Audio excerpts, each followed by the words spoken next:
స్వామి చందనోత్సవ కార్యక్రమం ఏప్రిల్ 30వ తారీఖున అంగరంగ వైభవంగా జరగడానికి అన్ని ఏర్పాట్లు కూడా సిద్ధమైనవి.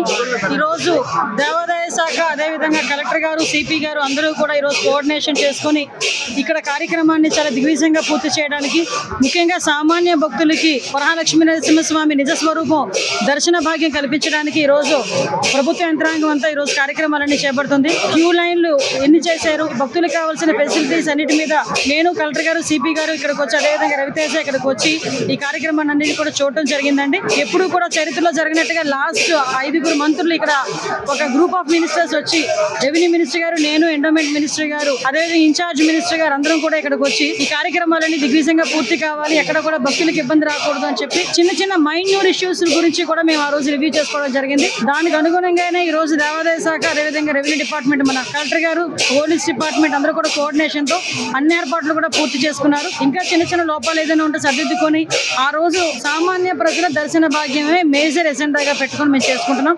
దీనికి అధికారులు, రాజకీయ నేతలు అందరూ కూడా సహకరించాల్సిందిగా కోరుకుంటున్నాం.